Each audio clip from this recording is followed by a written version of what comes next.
Welcome to Psych Sessions Late Career. I'm your host, Dave Kreiner. What does late career mean anyway? It can include people who are well into their careers, people who are thinking about retirement, people who are retired but still working, or maybe retired and doing other things. We have conversations with people in all these life situations. If you consider yourself late career, however you happen to define it, or you plan on being a late career person in the future, this podcast is for you. Welcome to Psych Sessions Late Career. I'm Dave Kreiner, your host, and I'm here today with Ellen Carpenter, who is currently at Virginia Commonwealth University, and with Alan Strathman, who is here with me at the University of Central Missouri. And we're just going to chat about some late career issues, however late career might be defined. And I think that's what I'd like to start with, is just kind of thinking about how each of you think about where you are in your career. And I don't want to assign you with the label late career or anything else. Although in volunteering to be on this podcast, I guess you have at least partially accepted that that label might be relevant to you. But what I'd like to hear from each of you is just maybe how do you think about where you are in your career at this stage and what you're doing now? So how do you think about your career trajectory, where you are now, and where does that place you in your career? Alan, would you like to start with that? I think it's an interesting question because we're late career, and I accept that I'm a late career person, but I feel like I'm just getting started again. And so I was a professor for 25 years, and to me, 25 years feels like it could have been a career.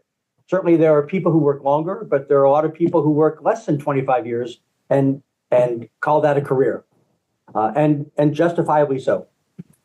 Towards the end of those 25 years, I felt like I was getting kind of burned out. And so I took a break and I left academia and I came back. And now that I'm back, I feel like I'm getting started again, which is a nice feeling because it's a new feeling. And so I feel like I am where I am. I'm a department chair now, and that was one of my goals. I'd always thought I would like to be a department chair, and it turns out that most days I do. And so I feel like I'm just getting started in the sense of this is the first position in my third career, and I'm hoping that I still have a few years to go.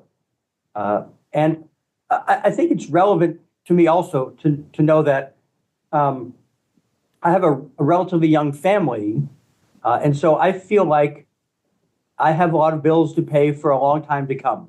And so I'm motivated in part by enjoying the work, but also in part by the realities of life that suggest I should keep working for a while. Sure. And I think that brings up a really interesting point that I don't know that I had fully considered in terms of thinking about the stage of the career, because what I hear from you, Alan, is on a sort of macro level, you are late career, but in terms of your position that you're in now as department chair, you're sort of early career on a more micro level with that particular stage of your career.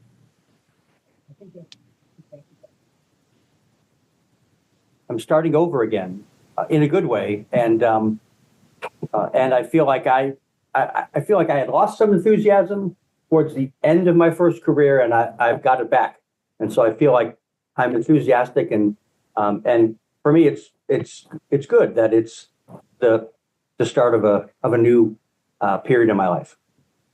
Great. How about you, Alan? How would you characterize where you are in your career at this point? Yeah, this is a tricky question. I think the fact that maybe things have slowed down enough for me that I can reflect Because for a long while, you're just on that wheel. I'm like gesturing. You're just on that. You're the rat on the wheel, and you're just trying to keep up. So I think maybe when I got to the point of realizing I was reflecting and I had something to reflect upon, maybe that was helping me understand my trajectory. In some ways similar to Alan, changing positions. As of this past July, I became the undergraduate program director at VCU. We have 1,800 undergrads, and the grad is a whole separate thing. So whole new set of challenges, different skill sets that I am curious to learn where the gaps are and have the confidence that I can learn how to do them if I find the right mentor. And that's such a different mindset than when I was early and mid-career. So it still energizes me and excites me. And as Alan said, most days, I enjoy it. You do get those visits. I met with a colleague the other day, and if you had gone to Guy Boysen's moral injury talk at ACT, I had the language from that talk to help a colleague through what he was experiencing. But even then, the feedback that I got from this colleague of how I was able to listen and understand what he was experiencing, that's so gratifying. It seems like focusing on building connections has become a priority. So I'll be honest, that's part of the reason why I accepted this. Yes, I know David. I like him. Oh, I get to meet somebody else that's important in his life and career. So connection is getting a higher priority right now. Did I answer your question? Yeah, you did. And I mean, you also gave me some interesting things to think about. And I liked what you said, Ellen, about taking the time to sort of reflect on where you are now. I certainly had that experience as you described it, sort of being on the wheel and just doing the work. And what I found in my career is you can actually do that. Or at least I did that for years without really thinking about, well, where am I in my career and where am I going? It was more, that's another semester that I just got through, and now I'm going to get ready for the next semester. And so I think that's really important. And I hope one of the things maybe that this podcast will do is help other people sort of think about that reflection process and how it might be helpful to them. So, and your comments also lead me to another question that I'd like to get both of your responses to. So you had mentioned, Ellen, about you made the decision to take on this program director position. And we make a lot of decisions as we go through our careers. For both of you at this stage, and in terms of where you are with your current positions and where you are in your career, what factors into the decisions you make about what sort of things to take on and what sort of activities to get involved with, or conversely, what to say no thanks to at this point? How do you make those decisions? Yes, I have a lot of thoughts on that. I definitely feel like more recently, last couple of years, I've been more mindful of what I say yes to. And I know now to ask myself, well, if you add something, something has to go. Is this thing you're contemplating adding important enough? Is it going to bring value to your life? Does it align with your values that I would be willing to give something up? And just going through that process is very different than when I was mid-career. When I was mid-career, anything that was shiny, that was dangled, I'd be like, oh, internal grant, yes. Oh, go to this conference, yes, shiny, let's do it. And just kept adding it on. And I think because I've always been teaching focused, I've had a non-traditional path, coaching career before, went back for my PhD. And so a non-traditional, I was never in that research focused this is your area of research, stay in your lane. I've had the opportunity to change directions and pivot. And I don't think I realized that advice about stay in your lane, if you're research focused, also might apply to the opportunities that you take advantage of. And I was just going in all these different directions. So I can slow down more. And I think related to, I guess, the first part of your question, I'm more mindful of where and how am I going to make my impact in this last phase. I'm not sure how long the last phase is, but where and how am I going to make impact? And I'm certainly continuing to make it. I like to think I'm making impact on the individual level in the classroom. But in this role, maybe I can impact some more structural aspects of our program that could impact more students for a longer period of time. So it sounds like you have become much more intentional in how you make those decisions. Yes, that would be a good way of phrasing it. Yeah, and I think that's great advice. What about you, Alan? I think exactly the same thing. I think as I've gotten older, I've been better at saying no to things. And as I talk with other faculty members who are wondering what to do next, I often ask them, what would you like to do? Like, what do you think would be fun to do? And so in the same way, I only want to do things that I think I'll really be interested in doing. And that wasn't always the case. Like Ellen, I used to say yes to most anything. But now I really have to feel like, do I want to do this? Would I enjoy spending my time this way? First, and then also, will this help me get closer to where I want to go? And a little bit like Ellen, I'm not sure where I want to go, but does it feel like this will be a useful thing for me to do? And so much more intentional. And I think when we're younger, we are more willing to say yes to things. This is not going to sound exactly right, but more willing to say yes to things to help others without spending enough time thinking about how this could impact me. And now I'm much more intentional about thinking, well, I know this could help somebody else, but how will it impact me also? And will I enjoy doing this thing? Do I think it'll be a useful thing to do? And I think as we get older, it becomes more important to consider ourselves in those decisions. Like when I was younger, I would say yes to any student request because I wanted to help the student. And now I'm just more careful, and I accept that my feelings matter also. And if I don't feel like I can do well at something, if I feel like it's going to be just too much, then I'll say no and feel better about saying no than I used to. Mm-hmm. Yeah, I think that's great advice too. What do the two of you think about? It seems like all three of us have gone through this process of early in our career being maybe less discriminating and thoughtful about what we say yes to.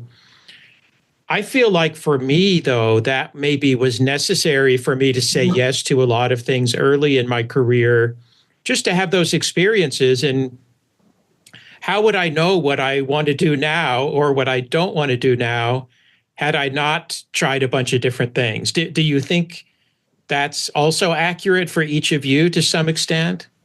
Learning, and so you're willing to do things that you're not sure about because you're not sure, and you just can't tell yet what will have been a good thing to do.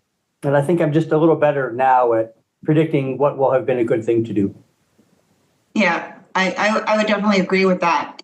And as we were both talking, I was thinking about that it's perfect in reflection. It's perfectly okay that I didn't have everything mapped out. I didn't have all the information to have it mapped out. And if you've ever heard me on any of the other podcasts, like changing and switching my majors, undergrad, for my master's, and for my doctorate, I landed where I feel like I needed to land. But I didn't even know human factors was a thing when I started my PhD. I didn't even know sports psychology was a thing when I started exercise phys for my master's. So I didn't have all the information, and that's okay. I actually feel a little sad with some current students that they have everything planned out from when they walk in the door and all the pressure. And they're like, and I'm going to graduate a semester early. And maybe it's sad. Maybe it is for financial reasons they need to do that. But I'm just like, no, take the electives, pick up the minor. You don't understand. You're not going to get this time in your life exactly like this again. So that time for exploration, I now have gone on, I hold close the mantra, always growing, always learning. Maybe I didn't know that those were the words back then, but in reflection, I feel fortunate that this career path allows us to pivot and explore new things. And even the last minute request to prep a course that we've never taught before just opens up this new world of understanding that we would not have found otherwise. That's a good point. We really do, I think in higher education in particular, have a pretty good amount of flexibility in the things that we could choose to take on. It's a good point.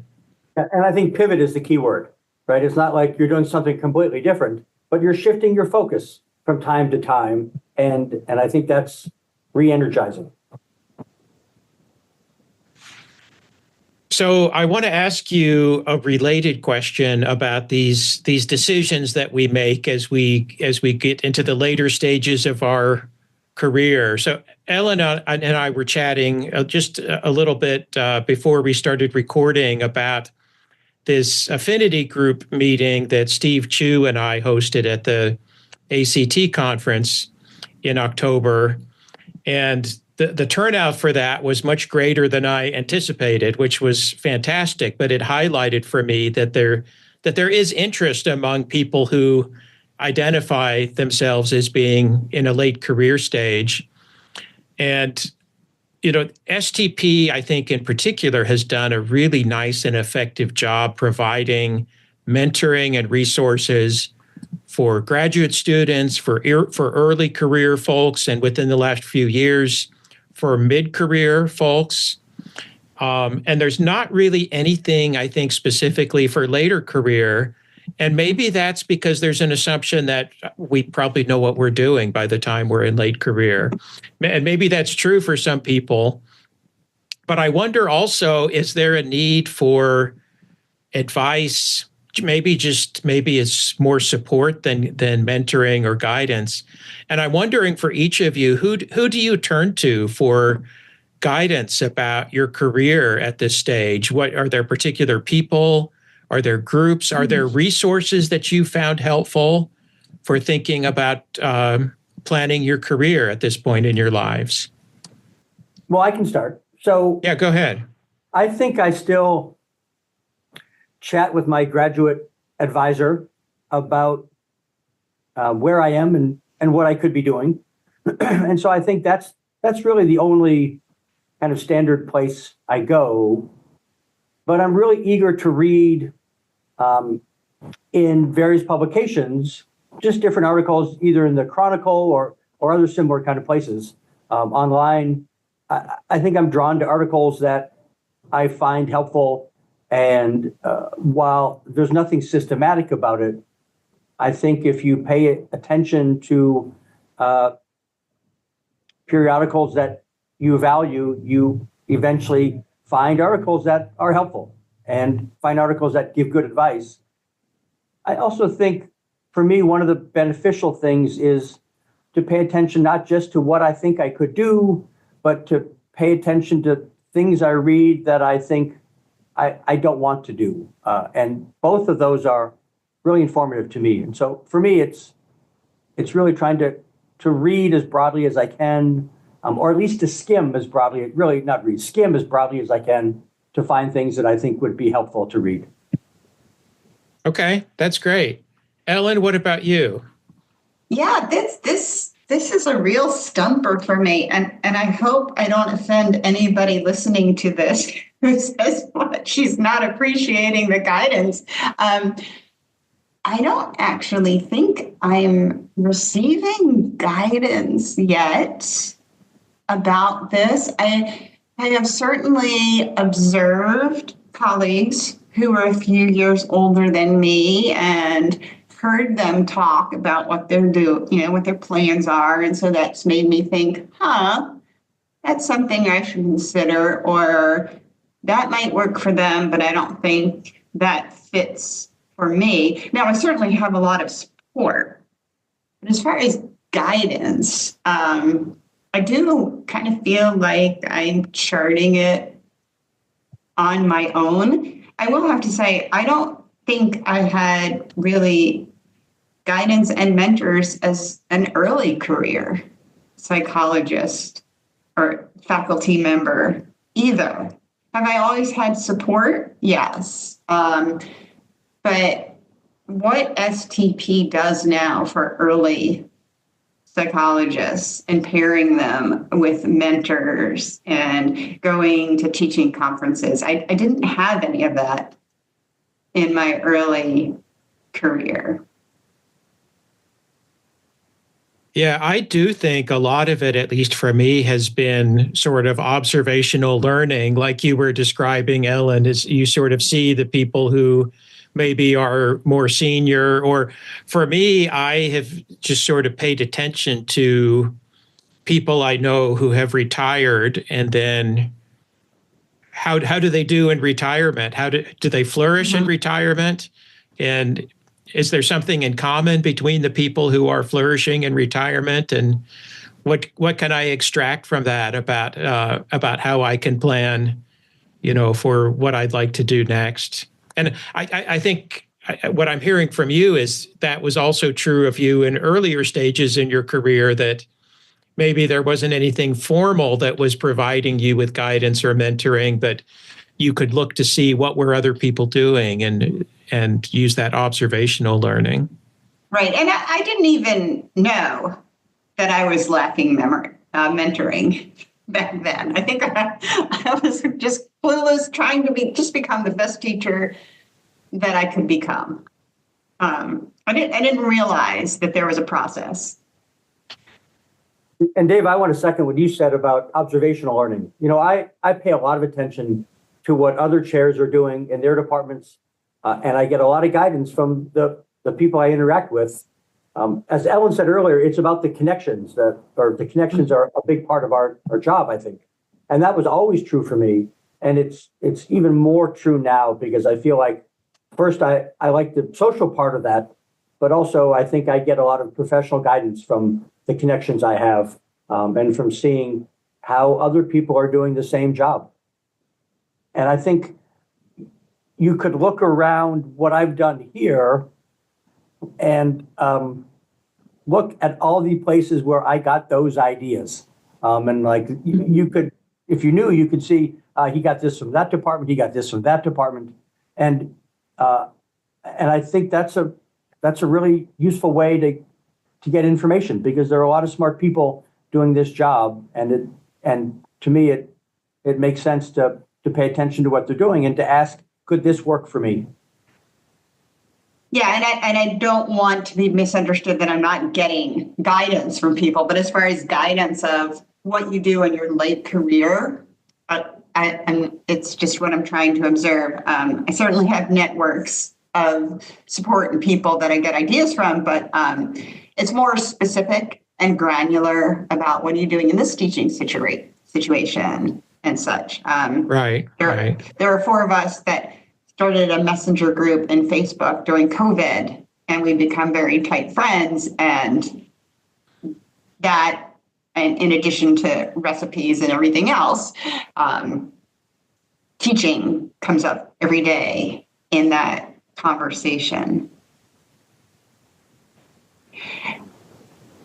Dave, the comment that you made about observing others in retirement, something that I look forward to is I really feel, and this could be true in other professions, but I feel like in our profession, we have so much control over how much we want to stay involved. And so we can continue teaching on a part-time basis, or we can figure out where in the community or even the international scene we still want to give psychology away. It's not a hard stop, and then you wake up the next day and say, "What am I going to do with the rest of my life?" We can, if we want to do that, we can, but we have so much control over how much we want to stay in the profession and at what level. And I'm not sure people that retire from more traditional jobs have as many options as we do to dictate that. Yeah, I think that's a great point, and maybe encouraging for some of us late career folks as we think about, okay, well, if I retire, does that mean that I'm somehow completely disconnected from my long-term identity, as a teacher, as a professor? Yeah, and just like some of you have mentioned, your grad advisors, we still have those connections with those special students, and that's not going to go away just because we've retired. Right. Good point. Let's chat maybe a little bit, sort of reflecting back about how our teaching may have developed over the years. So I'm wondering what the two of you think about how your teaching has changed over the course of your career. For example, was there a point where you felt like, okay, I've now sort of got the hang of it? Is that something even now that continues to evolve in terms of, how you think about your performance, your effectiveness as teachers?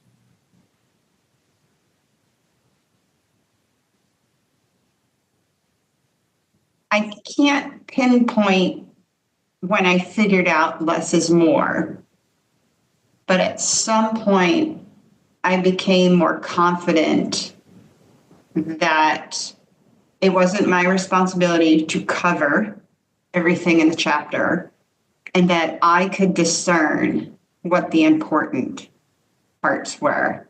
And then I think the whole IntraPsych initiative confirmed for me that it was okay to do that. And the whole idea of what do you want students to remember 5 years from now? So that frees up time when you're in the classroom to do activities. And a couple of years ago, I leaned into much more the inner teaching, and it's just really, preparing for a strong interactive experience for students certainly takes a lot of preparation. It's not just that you're letting them do their thing.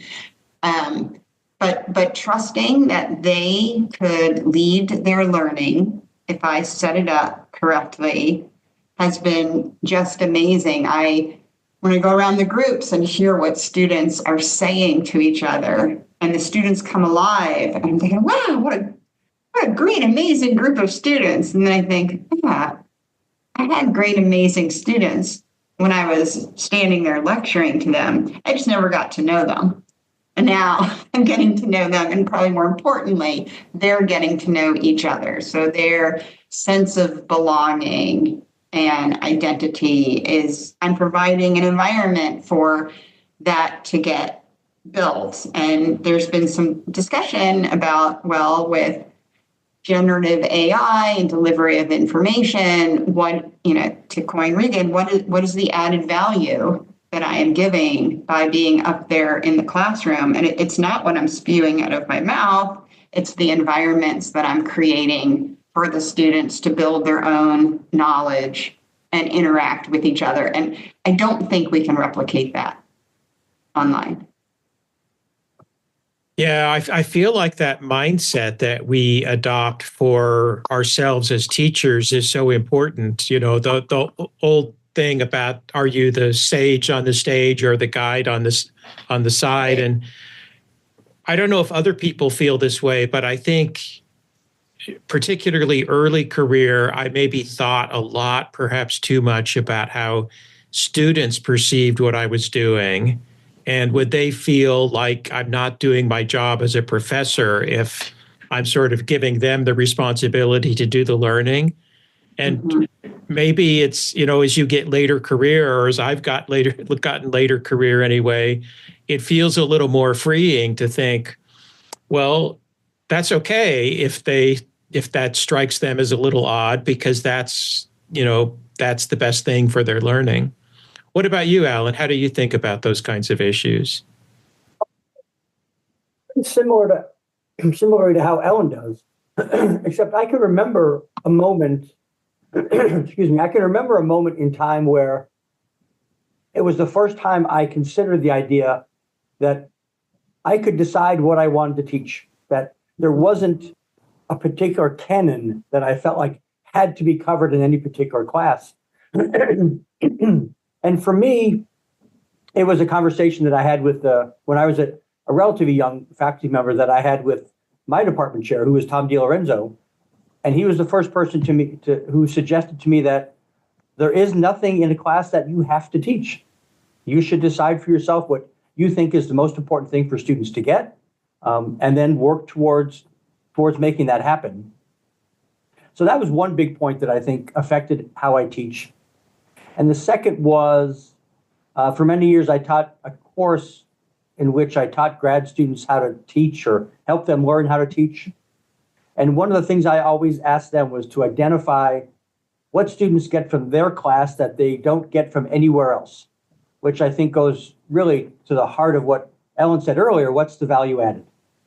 And so now I just focus much more on the value added. And I think I also, over the years, met up with students who had my class from years earlier, and they never remembered from that class what I thought they might remember. And, they just remembered kind of bigger picture issues and the gist of things. And so I've really wanted to help them now take away under the main points and important points and things they found interesting, and have just over the years become less concerned with specific facts or specific pieces of data or specific findings, because those aren't the things that they'll take away with them. I think another beautiful thing about this profession that we've chosen, or maybe it shows us, is that, at least I feel, continuous improvement. I can always become a better educator. So I started teaching grad seminars when I came to VCU, and I was not comfortable with it. I received the syllabus from the person who had taught it before. You get it 2 weeks before you start. Tried to teach it that way. It was awful. And it was so inauthentic for me. I didn't know what authentic for a grad seminar was, but I knew that this wasn't it. And I've already now thought of my next conference presentation, how I went from dreading to embracing grad seminars. And it took a while to get there, but I wasn't satisfied until I felt like I was being effective. And I score pretty high on need for achievement. So it's important for me to master or get closer to mastering grad classes. So I use that as an example of, in our profession, we can always become better educators. So, the idea of, I'm going to retire because I've got it all figured out now. But that's not how I see it at all. We sort of keep figuring it out, don't we? Mm-hmm. And then and the landscape keeps changing. Yeah, true. So for better or for worse, that challenges us to keep figuring it out. The way that students consume or have access to information is totally different. That with us, I'm guessing our professors stood in front of the chalkboard, maybe with their legal pad, and lectured, and we took notes furiously. And then we went back and saw how it contradicted or agreed with the textbook. But now when we have to say, what is our role? Because students can consume, now we have to help them how to consume it wisely, but they have so many other ways of getting information. We are not the only font of information for them. So we have to change how we do things. Well, let me follow up. I think I have a kind of a little more localized example of feeling authentic or inauthentic. This semester, I have a new prep, and I haven't had a new prep in decades, actually. And so when I'm starting out, I'm paying attention to what appears in the textbook and what appears in other textbooks. And I feel a little inauthentic this semester because I feel like what I'm teaching is so heavily drawn from those works. And what I know will happen over time is I will be able to put more and more of myself into the course. And over time, I will feel more and more authentic in that course. And I have thought about being authentic and inauthentic in the past because I've seen people who teach in such different ways. But when it's authentic, it almost always works. And so I think I hadn't taught a new course in so long that it took this new experience for me to remember, and actually this conversation, for me to remember and think about inauthentic and authentic. But I think it's a really important concept as a teacher. Yeah, I totally agree with that as well. And I just wanted to add, Alan, I think you should complain to your department chair about assigning you that new course prep this semester. Can you believe that? I mean, I feel like, well, I mean, this is off topic, but I have less control over things now than I think I did at any other point in my life. Yeah, I can understand that. I can understand that in your role as department chair. Let me throw out a question that this is actually a question I want to give the credit for it that Steve Chu suggested might be something interesting to talk about in some of these podcasts. I want to bring up the topic of technology related to teaching. Could each of you just talk a little bit about your use of technology and especially how that has changed over the course of your teaching career? Like what types of technologies did you use early in your career? And then what are you using now that's different?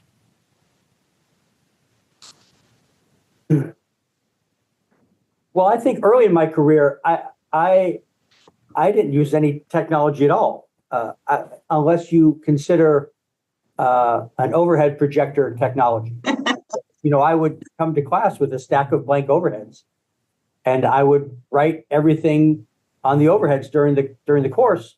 And then I evolved, and I came to class with already printed overheads that I just added to. And so now I'm using a little more technology, but I think what I really want to say is I know I'm not using technology as well as I could. I've been here a year and a half. So last year at the beginning of the year, I had some orientation activities, and one was about technology in the classroom. And in that presentation, they talked about a variety of apps I'd never even heard of.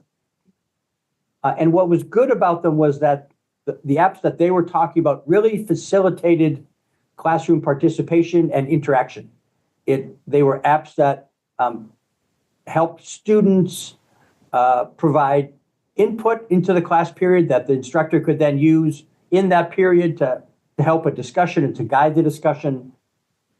And so over the winter break or in the summer, I really hope to get back. So I learned about those really interesting apps, and then was just inundated with being in a new place, in a new position. And so I didn't really have a chance to implement those activities as much as I would like. And so I think there's a lot of newer technologies that I still need to learn about and incorporate into the classroom. And I think what will make them valuable and why I want to do it is because I think the ones I'm talking about, help students and instructors interact more, help students express their opinions about things more easily, which I think all contributes to the discussion. I think that's a really important point, is to think about how adopting a new technology like an app that somebody mentioned, what problem is that actually solving, or what improvement is going to result of it, as opposed to, well, this looks interesting and fun, I think I'll just start using this new app. And Alan, you had I think started with a question about, you had been using overheads as that technology. It reminded me, sometime in the late 1990s, I believe, our university president at the time here at UCM gave a speech in which he said, we need to upgrade the technology in all of our classrooms. And one of my colleagues, I remember, turned to me and said, well, what's he talking about? What technology? And I said, because it was the first thing that occurred to me, I think what he means is that he's going to replace the bulbs in all of our overhead projectors so that they're all working. But I definitely used overheads, and I thought that was a real advance when I had the pre-prepared overheads that were, already printed out, as opposed to just my handwriting. That was a big technological advance for me. I remember going to a conference to give a talk, and I had not just the ordinary overhead slides, but I had somebody in our technology department print out my overhead slides in different colors and put them in cardboard frames. And I thought, this is like really cutting edge technology.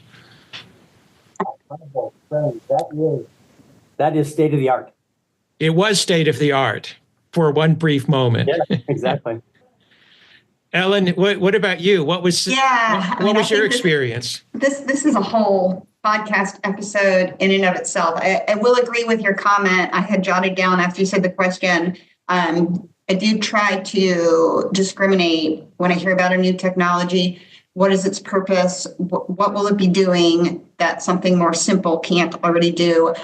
I am guilty of, during COVID, introducing lots of new things into the asynchronous class, and those poor students that across their 4 or 5 classes, and they could not perceptually discriminate the different platforms and never knew what was going on. So I agree, I contributed to that. I can recall when we first started doing PowerPoint, printing out PowerPoint and doing it 3 slides per page with the lines on the side for students to take notes, because students couldn't figure out on their own how to do that, and they would print it 1 slide per page. Right. And then I went through we're a lot of cognitive psychologists on this call, right? I spent so much time pondering, how is their attention divided when they're taking notes, and realizing I can't be saying one thing when they're reading something else. Maybe I should leave some blanks for them to fill in. But then I quickly learned, they're just looking for what the answer is. This is shallow processing. Okay, I'm just going to have bullet points that really remind me what to say. I rarely have speaker notes. I'm like, that's just to remind me what to say. And then the whole debate of, do you post your slides in the LMS? Well, first the LMS had to become a thing. Do you post your slides in the LMS? For accessibility reasons, yes. When do you post them? Do you have a student version? Because, you have those slides that you need the surprise effect in class, and then you have the 2 versions of them. So all of those things in mind of what is going to improve student learning and engagement in the process. So I still continually always try to think about, what is this doing for it? There's no way to keep up with all of the technology. I had seriously thought about creating a committee in my unit, although we probably have one campus-wide that I don't know about, of a few people who try to keep up because they like to with the technology, and quarterly give presentations to the department about what they have found useful or not, so to kind of screen them. But technology is helpful in so many ways. So as program director, one of the perks, and I'm doing air quotes because I'm not necessarily somebody who wants to draw attention to myself at being PD, is I get to read the names of the graduates at our diploma center session on ceremony on Friday. And so we have like 125 grads. And, but instead of asking the students to phonetically write down how to pronounce their name, because that's a skill. If you don't know how to do it, you don't know how to do it. And so I use technology. So namedrop.io. So I said, if you think I would benefit from hearing you pronounce your name, please follow these quick steps. And so now I have a couple of days to practice saying their names as their names should be heard. So, I mean, technology is an amazing thing, but what is its purpose? What does it solve? Right. I love that example about the name drop. And I also love that idea about maybe having a committee where people sort of share what they've been using technology for, because you're right. At least as far as I'm concerned, it's totally impossible to keep up with everything. And then things you like disappear. So, no more Jamboard. Who's figured out what the substitute is so that we're not all trying to do it? Yeah, I think it really has to be a group project to figure out what's the best technology to look out for. I would like to know what you've decided about posting PowerPoints and how to do it, because I think I struggle with that issue after however many years this has been. Yeah. I have a student version, and if it's a course I've taught many times, I will post it right before class, because some students want it on their laptop, but even that, I'm not comfortable with that because I want the eyes on me. But we talk at the beginning of class that note-taking, just being a stenographer, is shallow processing. And so I don't want that. I want them to use the notes and connecting what I'm saying to just make a little note to themselves. I need to read or reread this section after class and then bring questions to the next class. Yeah, I don't know if there's one right answer to that question, to post or not to post. I feel like it's so dependent on the style of teaching in the class, the student population that you have. So it's something, it sounds like you're constantly working and reworking through that and figuring out the best way to do it, Ellen. Absolutely, yeah. Let me just ask you one more question. What else do you think, if anything, would be helpful in terms of resources available for people later in their career? Do we need to have some type of mentoring or guidance that's available? Do we need to have general resources? Would it be helpful just to have opportunities to interact like we're chatting now? What do each of you think would be helpful for other late career folks? I would prioritize the ability to interact. For me, that's what rises to the top. I do like the idea that Alan was saying. He sees articles in some of the higher ed journals. Hadn't really thought about that. So maybe if there was a way to know where to look for those things, if they were all in the same place, and if people wanted, I think maybe tie the two together, like little reading groups. Let's read these and then discuss them, would be valuable for me. Yeah, I could see that, Ellen. I like that idea. That might be sort of parallel to that idea that you had about a committee that sort of curates technology. There could, people could curate and share. I ran across this article. It's really important in terms of thinking about late career issues. Let me drop it in here and share it with other people. And maybe we can chat about it. Mhm. I agree with Ellen. I think opportunities to interact with others is always, for me, the preferred way to go because I get ideas from others. And then to have organizations do just what you're saying, kind of curate a list of articles that folks have found helpful on late career issues would be something I'd find useful. All right. Well, I'd like to thank both of you for participating. And it's really been fun chatting with both of you about all these issues. I do hope that this podcast will be helpful as, one of those resources to other people who are later in their career. I feel like it will, because I think both of you gave some great advice and offered some really insightful observations. So thank you both for your time. It's really been a pleasure chatting with you this morning. Yeah, thank you for the opportunity, and nice to meet you, Alan. And I look forward to hearing what your other guests have had to say also. Absolutely. This has been a pleasure. And I will absolutely use this podcast as a way of getting more information and doing a better job of figuring out what I can do and where I might go. So I think this would be great. Thank you. Yeah. And I'm using the podcast for the same thing. That's actually my goal. It's all about me. Yeah. Well, thank you both. It's been a pleasure.